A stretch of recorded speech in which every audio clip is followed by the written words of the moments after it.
Here's a one-liner. Write this down, everybody. Pull over and write this down. You chasing your full potential will offend the people around you who are not chasing theirs. You're listening to the Traffic and Funnels Show.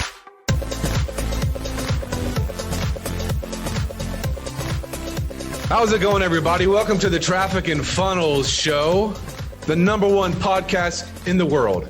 Here with your hosts, Chris Evans and Taylor, the Hunter Welch. Taylor the Hunter. I love that hunting gear that you have on, my friend. So, dude, true did story. You get a buck this morning? Bro, true story. You want to hear a true story? I do. Come on, gather around for the truth. Don't tell me a false story. A couple weeks ago, I was playing a worship night at a prison. It was like a prison worship night here in Nashville.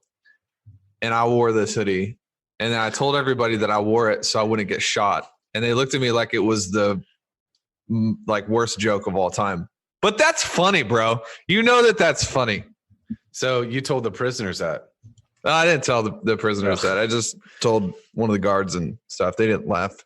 But whatever, dude. It's fine. No worries. I am who I am. And nobody's going to take away my joy this holiday season because it's the Christmas spirit that's got me all goody. You are looking very Christmassy. Thank you. Appreciate that. Embracing that. Dude, you need hold on.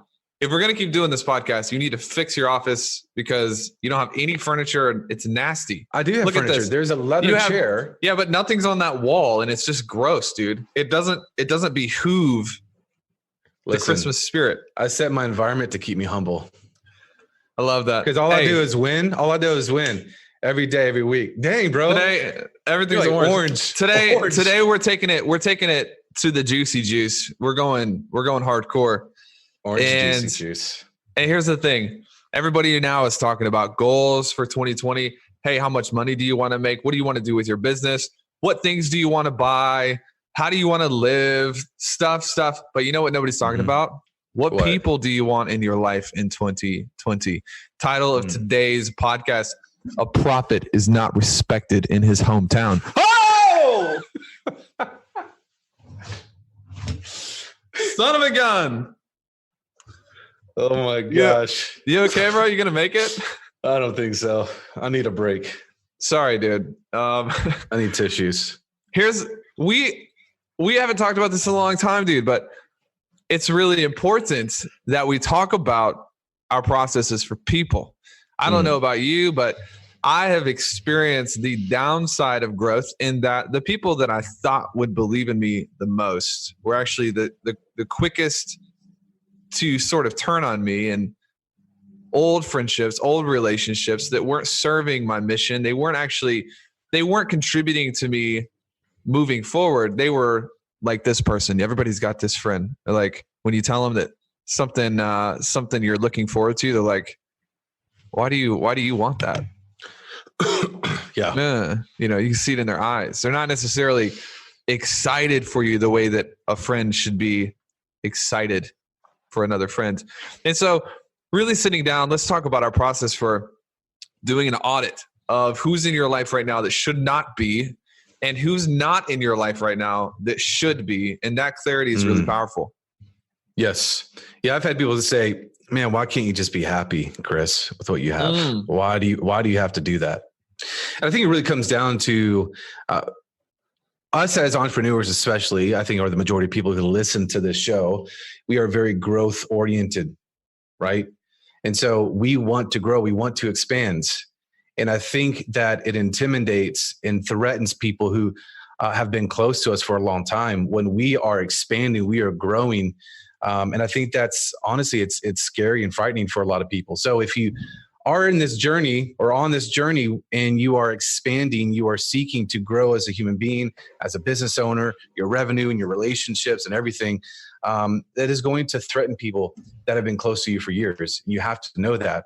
But there are times in your life where you really need to have an audit of who you let in your life and who you let and allow to be a voice in your life. And it's now probably that you need to go ahead.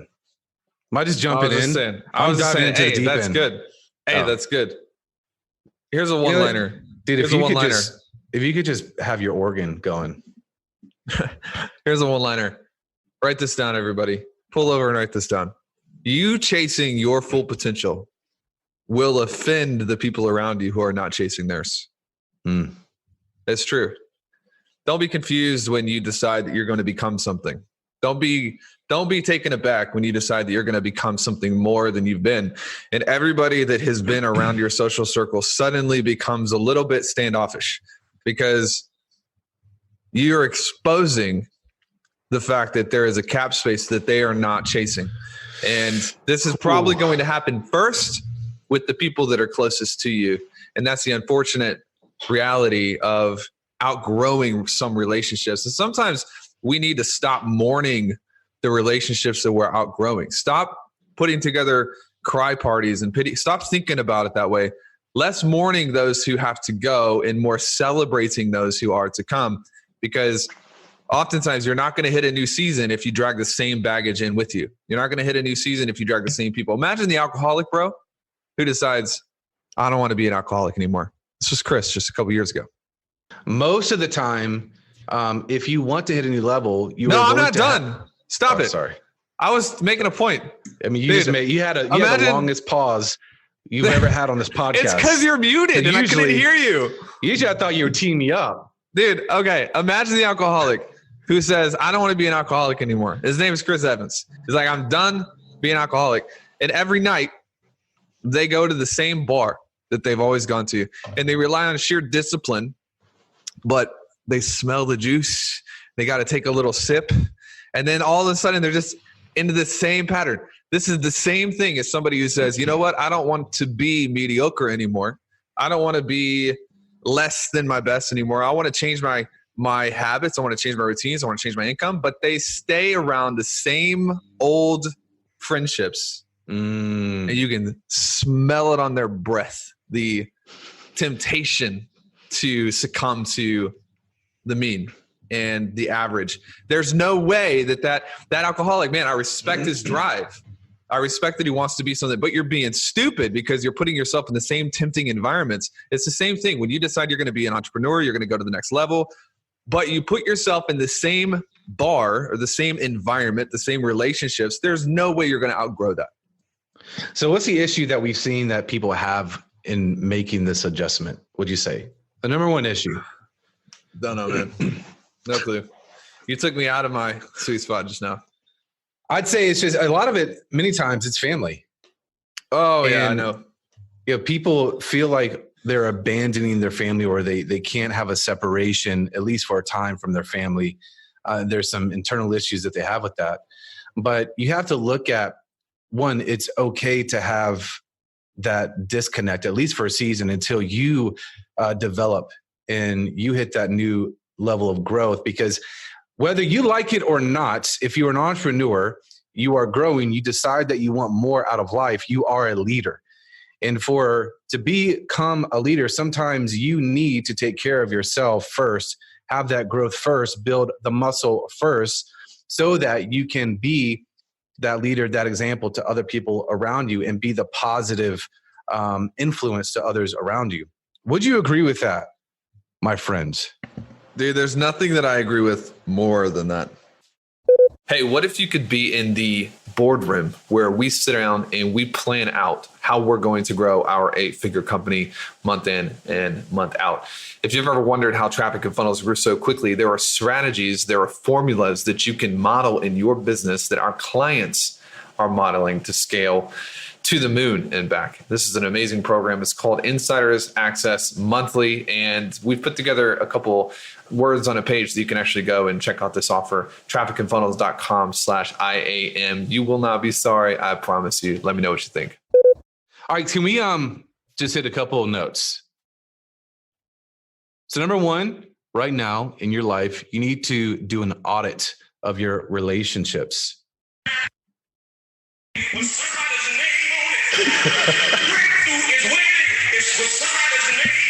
That's it, bro. So good. Okay. Sorry, I just had to. I like that. This might be the best podcast we've ever recorded. Dude, people are probably like dropping like flies right now. Okay. They're like unsubscribe on iTunes. Time to do an audit. Okay. Audit. There we go. Back on. Point number one. You want to hit point number one? Yes. Point number one. I learned this actually a couple years ago. I think it was Tim Ferriss, the dude who writes all the books and does all of the stuff on cooking. And Tim Ferriss is a pretty good guy. And he talked about building a list of people who are inside of your criteria, who are serving what you want to become, who are going to aid you in who you want to be. I think the first step is actually putting down on paper, what is it that you're wanting out of relationships? You know, we used to talk about, we were pretty crazy back in the day where it's like, we wanted to get surrounded by people who had everything that we wanted, but we've kind of created a better philosophy recently where it's like, not everybody we hang out with has to be rich. Not everybody we hang out with has to have a boat, a yacht. But we have, I think, pretty clear guidelines in terms of what do we want from our relationships. And here's the question. Are these relationships, are they fruitful? Are they producing something that I think is good? And most of the time, if you get clarity on this, the reason people don't want clarity on this is because it reveals that something's wrong. And people don't like that. Nobody wants to sit down and be like, man, my life is not as good as I thought it was. That's uncomfortable, but it's the first step to change. What do you want out of your relationships? Yes. I think for me, what do you want out of your relationships, Father Chris? Well, for me, I look at the relationships. Are they a worthy investment? Right? Because it comes down to, I think, to have a rich life, it really is about the people in your life. Ultimately, that's what it comes down to. And so for me, is it a positive? Are the people in my life, are they a fountain and not a drain? I love it when you go there, bro. Is it all again? Love it when you go there. Right? Like, just look at the people around you. Are they constantly just draining you? Or are they lifting you up? Are they giving you life? And again, it doesn't have to be business success. I have plenty of people in my life who are amazing fathers or husbands or wives and cheerleaders. No, what? So, you know, and I can extract from them and I can develop, you know, my giftings of a father and a husband and a friend because I learned so much from them. What? You see that, bro?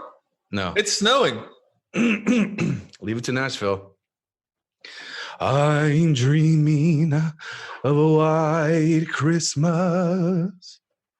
Sorry. That song I'm was very for you. distracted today. You were like very distracted. Bro, you didn't take your ADD medication today. No, it's just like I'm in heaven over here. It's snowing. All right. Number 2. Once you have decided what the criteria is for you, who's a light, who's a drain, who's a fountain, who's a light, man, this is just, who's a dark, who's a light in the darkness, guys. In fairness, okay, we have had a record year in every sense of the word. So Bryant said, "I'm going to edit this to make it better for the podcast." This is stuff you only get live. Just leave it, Bryant.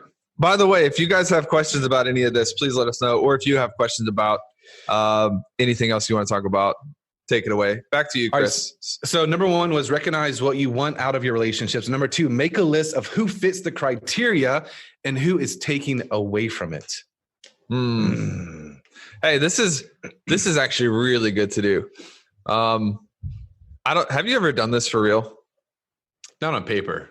Because you have. Chris has more of like a visceral sense where it's like, I do things like usually written out and on paper. And I think you tend to do this more like kind of gut and in your head. You just mull it over, think it through. Yeah. But this is a fascinating experiment because you'll have names that pop up and you'll know 100% that they don't fit the criteria. They're not adding, they're not taking away, but it will be so difficult for you to move forward on that because we have so many emotional entanglements. And I'm not saying you should become a robot or a cyborg and just snip, people gone. But man, there's something to be said with just saying like, look, this person is a great relationship because they've been in my life a long time. They're loyal. I know that they've got my back, you know, but they're not producing the kinds of things that I want in my life. And so you just begin to decrease. You become aware of how much time you're going to spend with them in the future and you decrease it. You don't have to necessarily cut them out, but you can be in control of how much time you invest into that relationship. Yeah, I think it's important for you when you realize the people that should be in your life, it's important to realize how much you should invest into those people. Case in point, I've invested a lot into Taylor. First, I picked him up off the street, off the side of the road. I found him. Oh my gosh. No, but seriously, whether it's just time, it could be gifts, right? I think it is important that you are an investor into the relationships that you decide that you should have in your life.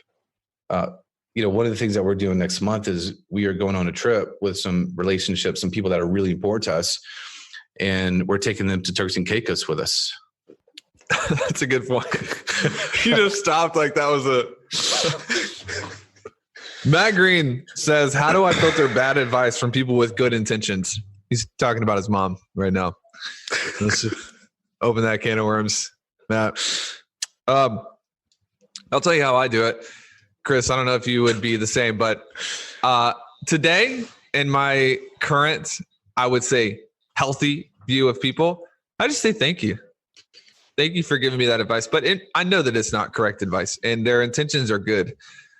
But my version of myself in 2017 would be like, well, man, dude, somebody being stupid is their fault. It's on them. And so snip, cut them out, reject it, blah, blah, blah.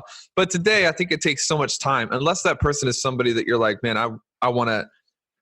Investing into people for the purposes of fixing them is like difficult.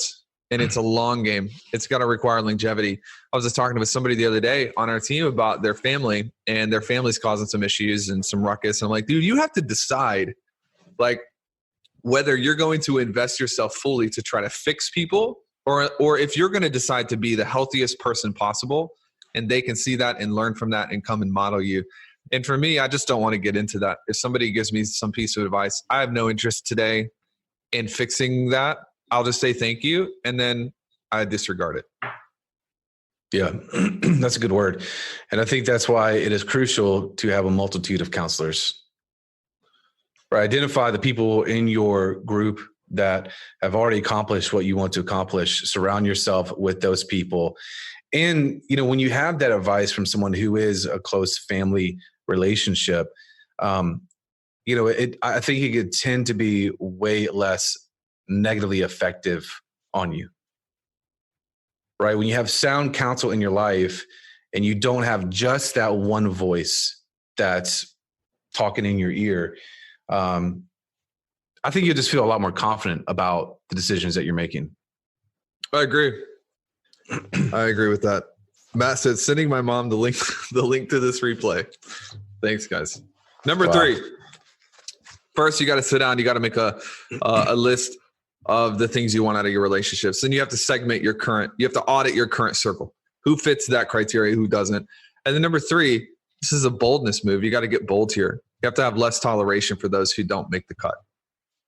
Because most of the time, if you look at your relationships and you feel like they're out of order or they're not where you want it to be, there's no, I was listening the other day to a podcast about these people right now are crazy about trees and stuff, and they care so much about things that don't matter.